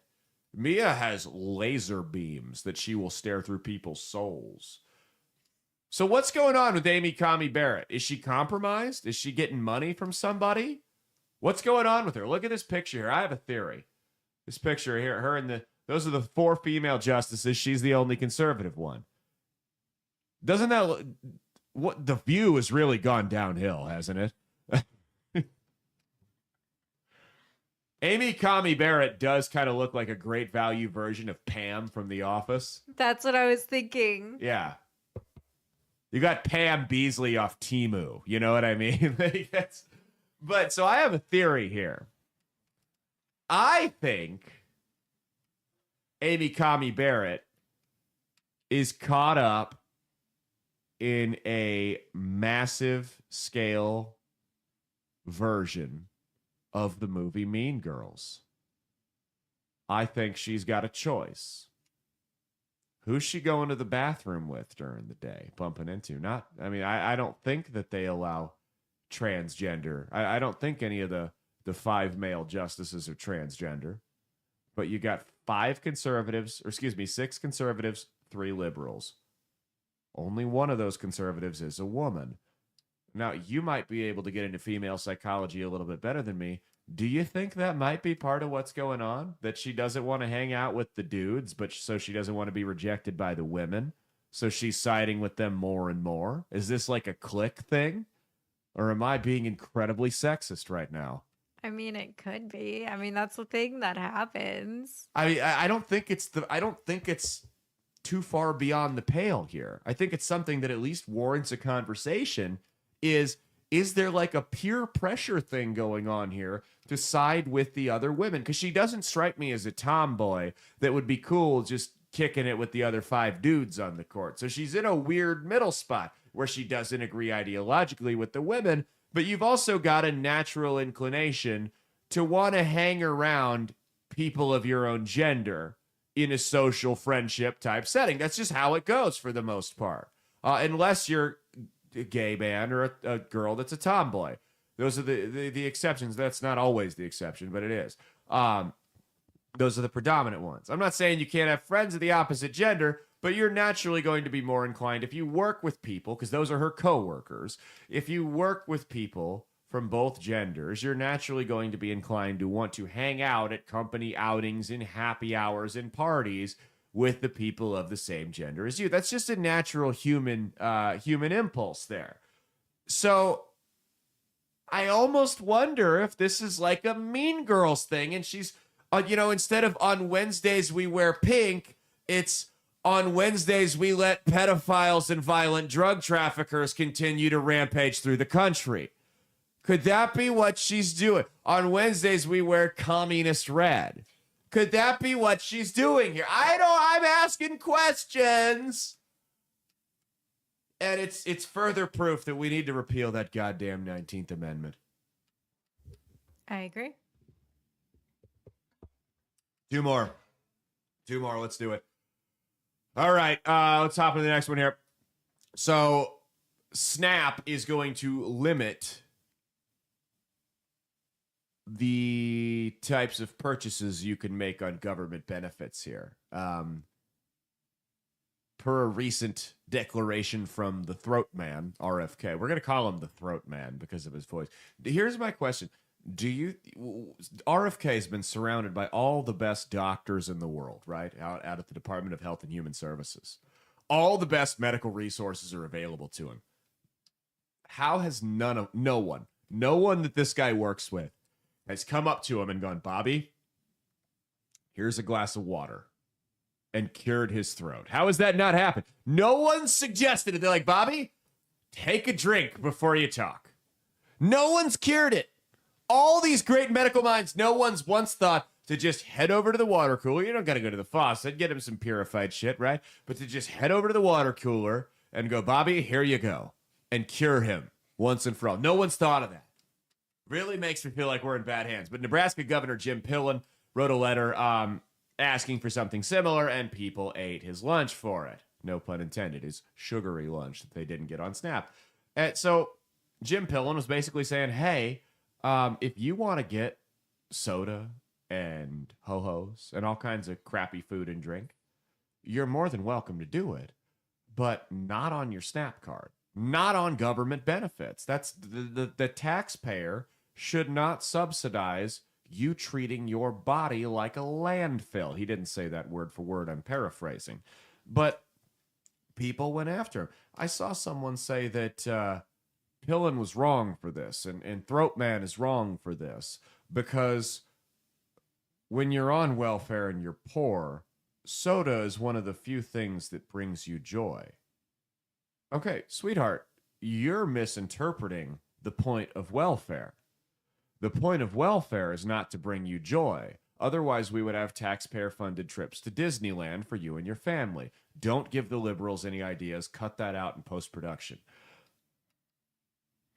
The point is to keep you alive. The point of welfare is to help you survive, not help you thrive. It's so you can get on it and get off of it and pull yourself up by the bootstraps and get into a position where you can thrive, where you can buy the luxuries that you don't need. You know, like the soda and the trips and whatever the case may be. But if you're on welfare, you know what? If you work a job and you've got other money coming in, because a lot of people that have SNAP do work jobs. If you work a job and you've got a lot of money coming in, or you've got extra money coming in and you want to get a pop, that's fine. But I should not be paying for you to go get a 12-pack of Dr. Pepper or Coca-Cola or whatever your drug of choice is, because that's what it is, it's a drug. No, you should be getting bare necessities. No, I'm not saying we crack down on like boxed foods and stuff like that, but soda, that's insane. You don't need to buy that. That was one of the things I agreed with Michael Bloomberg on when in New York City. When that guy was a lunatic tyrant, but one of the things he was right about was that you should not be spending government benefits on sugary food and drink. It's crazy. Because here's the problem.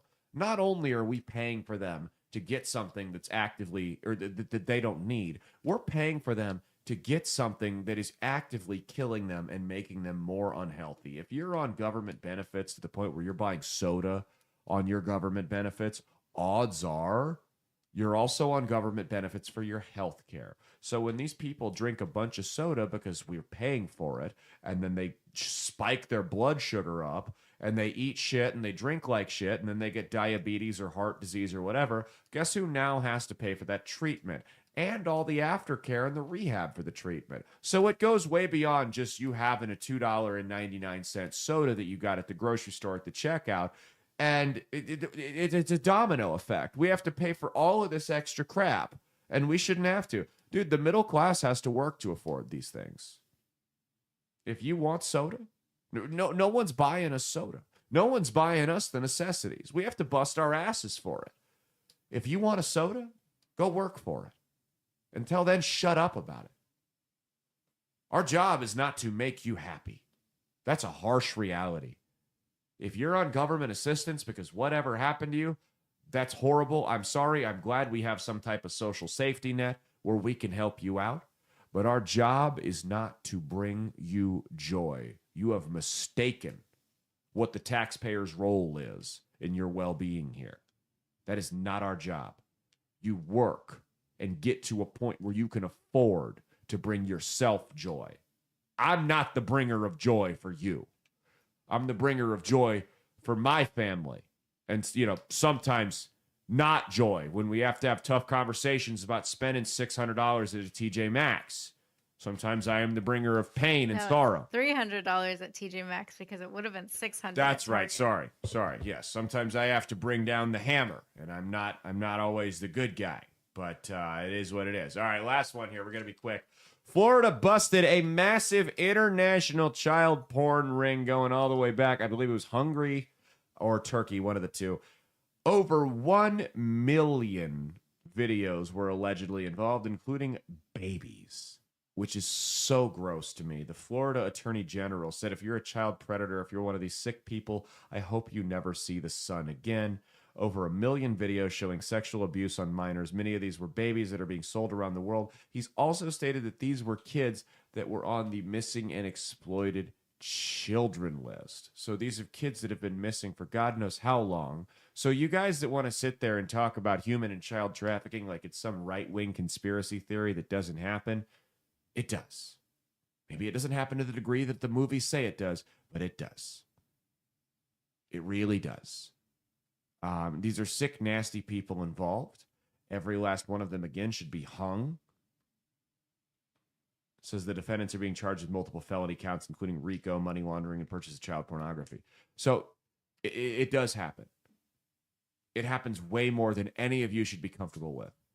Unfortunately, I am more privy than the average citizen is to the workings of the criminal underworld in far, far more than just human trafficking. And I promise you, it does happen. And if I told you some of the things I know, you would throw up. But because of what my background is in prior to this show, prior to doing this show. But this is disgusting. And this is far more widespread than you think it is.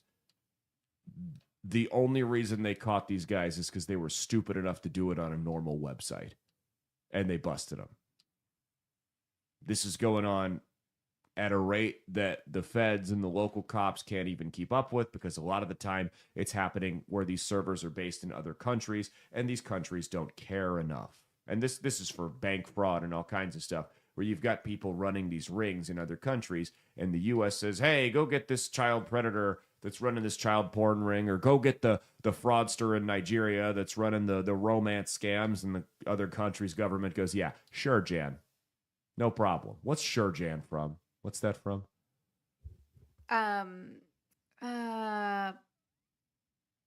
It's the one with all the Brady Bunch. The Brady Bunch. Or the one with the faces like Rushmore. But the other country goes, yeah, sure. Okay. And then they never look for them because they don't give a damn. And sometimes it's their own government officials that are doing it. So they don't care. No one ever gets extradited. No one ever gets held accountable. It's so gross. There are kids that have been kidnapped and exploited and are missing all over the country.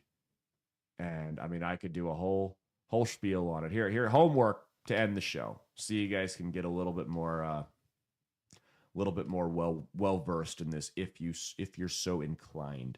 There was in the United States, or excuse me, in Omaha, actually, a credit union called Franklin Community Federal Credit Union, and there was a massive alleged child trafficking scandal. Now, officially, they investigated it, and they didn't find that there was any wrongdoing here.